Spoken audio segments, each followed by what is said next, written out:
Dando início aí a nossa aula, videoaula, falaremos aí sobre detalhe a teologia do Antigo Testamento, o que a gente, o que se há alguma centralidade, tá? De- desde já eu digo, se optarmos, se alguém opta por fazer uma centralidade, nos 39 livros do Antigo Testamento, eu até defendo uma centralidade de cunho teocêntrica, a mesma do Gerhard Hazel. Porém, existem muitos eruditos do Antigo Testamento que afirmam que não há um centro teológico dentro, aí nos 39 livros do Antigo Testamento. Da mesma forma como tem lá o Novo Testamento um centro teológico. Devemos apresentar a teologia do Antigo Testamento da maneira como o Antigo Testamento faz. Como é que ele faz? Ele apresenta em forma de narrativa ou história. É baseado em eventos em vez de conceitos. Acontecimentos ao invés de conceitos. Sem dúvida, a ideia da tradição ou tradições vai ocupar um lugar muito forte aí no pensamento teológico do Antigo Testamento, né? Nos estudos aí da teologia do Antigo Testamento. Falar do Antigo Testamento seria quase falar de uma tradição religiosa, da tradição do povo judeu, durante a sua formação e a sua consolidação enquanto reinado, enquanto monarquia, enquanto país, enquanto nação. A tradição veterotestamentária pode ser o processo de transmissão, assim como o conteúdo do material passado para frente, né? Existe toda uma tradição que vai sendo passado aí para frente e tem uma manutenção, porque se trata de um texto sagrado aí para o judaísmo e para o cristianismo. O Corão tem algumas porções aí de partes aí do Antigo Testamento. O Walter Harrison referiu-se a uma definição estreita de tradição, que fala de passar adiante o que alguém ou um grupo recebeu da maneira que o recebeu. Então, se a gente pega as tradições, a Páscoa é uma tradição, é uma festa, é uma tradição. O Pentecoste é uma tradição, a circuncisão é uma tradição religiosa. Mas não quero com isso dizer que é um estudo das tradições religiosas. Eu só estou confirmando que há muita tradição aí no Antigo Testamento. O foco é teocêntrico, tá? Mas as tradições estão aí, elas remetem a uma experiência com o ser transcendente, que no caso aqui é Deus. As tradições podem mudar ou aumentar no curso das transmissões. Nem sempre uma tradição se mantém estanque no seu desenvolvimento aí, histórico ou na sua dentre as várias sociedades aí ao longo da história. Pode aumentar, como elas não são estanques, né? Eles podem aumentar, podem diminuir. A tendência do judaísmo foi de aumentar essas tradições, tá? Para vocês terem uma noção, o judaísmo bíblico tem 613 mitzvot, né? 613 mandamentos. E se você for pegar os mandamentos e as tradições que tem hoje da literatura rabínica, isso extrapola, é muita. E cada divisão dentro do judaísmo vai dando uma tradição diferente, aí vai fazendo uma interpretação diferente do Antigo Testamento. Mas o processo de transição tem de manter intacto o que foi recebido.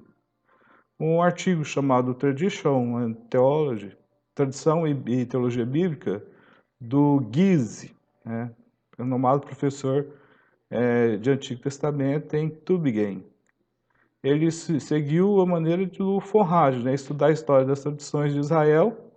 Ele estava convicto de que o Antigo Testamento e o Novo Testamento não devem ser separados, que é a teologia canônica única, múltipla, única, melhor dizendo, né? Você estuda a teologia num cânon, num único cânon, não tem separação. É como os cristãos já fizeram no passado, né? Sem distinção. Há apenas um cânon. O mesmo processo de formação do cânon do Antigo Testamento continuou no período do Novo Testamento dos apóstolos. O Geisler, que é um defensor dessa ideia do cânon único, argumentou que existe uma unidade significativa que subjaz aí entre os livros do Antigo e os livros do Novo Testamento, formando aí um produto de uma mente única, de um autor único. Então, aí por isso que ele vai falar, vai defender a unidade dos testamentos, né? Que é a teologia canônica. Tá? A morte e a ressurreição de Jesus Cristo indicam o objetivo, o fim, o teto de tudo aquilo que havia sido já predito, né? Não só pelos profetas, mas pela tradição bíblica. A tradição bíblica levava a essa encenação a essa demonstração, a morte para viver, tá? Da morte sai a vida. Ademais, a história bíblica tem essas questões. A morte que traz vida, um fogo que pode tanto destruir como pode purificar. A água que tanto pode salvar como pode matar também. Então, é um aspecto tem tipo uma dialética aí dentro nessa tradição bíblica. Então, em Jesus, o cano se encerra onde não se encerrará, onde não se encerrara antes. Tá? Isso é o que o Guise vai dizer. O Simon Vries também vai pensar a Bíblia, o Antigo Testamento.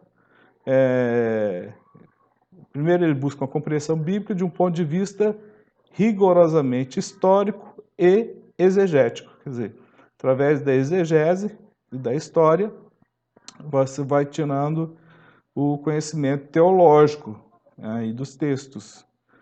E nesse desenvolvimento, dentro dessa perspectiva histórica exegética, deve-se procurar estudar também os povos vizinhos a Israel. Então, esse entrelaçamento de conhecimentos aí, da junção, o Vries aponta que são elementos necessários para uma correta compreensão aí, do Antigo Testamento. Tá? Os termos específicos que diferenciavam Israel são, né, como o Vries vai estudar a teologia do Antigo Testamento. E no livro dele vai estar a divisão. Primeiro, ele estuda a transcendência de Deus. Segundo capítulo, a imagem divina espelhada na personalidade humana. No terceiro capítulo, a vida de integridade realizada na comunidade da aliança. O quarto, a história como diálogo responsável com Deus. E o quinto, sentido e propósito na existência finita. Né? Então, são 5 temas aí que o Vries vai trabalhar e no seu livro vai discutir, vai fundamentar. Na conclusão de sua obra, o Vries vai dizer que existe uma unidade na Bíblia, de que de Gênesis e Apocalipse, o que dá o testemunho do mesmo Deus, avançando de época em época, levantando suas obras à perfeição cada vez maior. Em 1983, o Martin Voustra, ele vai escrever também um livro de teologia bíblica e de teologia bíblica, Uma teologia bíblica e dogmática do Antigo Testamento, é o título do livro dele. Então ele vai tratar dos assuntos que diz respeito à atualidade do AT e vai mostrar de forma através dos dogmas. O Wulder, ele vai dizer que o Gabriel foi o primeiro escritor, professor de teologia a considerar a separação entre a teologia bíblica e a teologia dogmática, tá?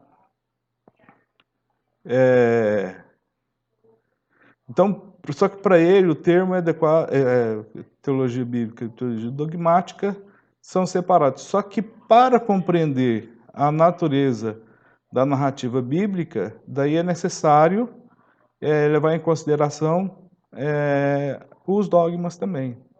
Enquanto lá no Gabriel ele separa, né, para poder entender a teologia bíblica, o Wulder ele vai separar e mais ao término da sua obra ele junta a teologia dogmática com a teologia bíblica para compreender as narrativas do Antigo Testamento. Isso é um método, tá, pessoal? É um método de trabalho. O Gabriel minou a autoridade dos credos da igreja e disse que o estudo erudito da Bíblia é um esforço esotérico. Um livro recente sobre a história da teologia do Antigo Testamento, do Hayes e do Prusner, vai assumir uma posição mais judaica de que Volstra falou, né? Trata-se da expansão e revisão e atualização de Hayes da tese de doutorado de Prusner na Universidade de Chicago, e esse episódio vai acontecer em 1957 aqui. Então, essa tese de doutorado aí vai ser dividida da seguinte forma. Primeiro, teologia bíblica do Antigo Testamento, desenvolvimento da teologia do Antigo Testamento. No segundo capítulo, a teologia do Antigo Testamento no século XVIII. Terceiro capítulo, a teologia do Antigo Testamento no século XIX. Quarto capítulo, o renascimento da teologia do Antigo Testamento. Quinto capítulo, desenvolvimentos recentes da teologia do Antigo Testamento. Então, essa obra consta de uma maravilhosa bibliografia, muito bem atualizada aí para esse período de 1952, tá? Muito bem fundamentada, existiu muita consulta, muitos autores são citados nessa tese aí do Hayes. Então, os cristãos têm um grande apreço aí por sua herança judaica, mas sua ênfase está, no caso do Hayes, nos atos redentores de Deus encontrados no Antigo Testamento, tá? Que ele levou de modo natural e bíblico. Mesmo que seja chamativo os rituais veterotestamentários, que é um aspecto secundário para o Hayes, ele vai buscar aí uma compreensão melhor, mais aprofundada aí dos atos redentores de Deus, que é a sua, como diz, a sua tese principal, né? Segundo o Novo Testamento, de modo natural e bíblico. Segundo o Novo Testamento, esse processo dos atos redentores de Deus encontra-se na pessoa de Jesus Cristo. Como muitos judeus rejeitaram as afirmações dos cristãos a respeito de Jesus, o Barth ele vai pensar que a estrutura do cristianismo estava embutida em uma tendência a desprezar o judaísmo. Então, isso vai parecer que Hayes e Brusner tinham uma forte impressão de que o judaísmo fora prejudicado pelos teólogos bíblicos, tá? E aí os dois vão tentar corrigir esse erro aí, esse distanciamento que os teólogos cristãos vão fazer aí do Antigo com o Novo Testamento. Então agora eu vou tratar da natureza da teologia do Antigo Testamento. A pergunta inicial, para a gente entender esse título, o que é necessariamente aí a teologia do Antigo Testamento, numa perspectiva, o que é a teologia do Antigo Testamento? Qual a resposta que daria inicialmente? Olha, a teologia do Antigo Testamento seria eu estudar aí vários livros básicos acerca do Antigo Testamento, esses livros que vão mostrar essa teologia, tá? Então eu pego obras cujo título Teologia do Antigo Testamento e estudo, faço uma inspeção nessas obras, faço uma análise nessas obras aí. Sendo assim, de uma forma muito simples, aí a gente já está definindo aí a teologia do Antigo Testamento, né? A disciplina em si, o que é.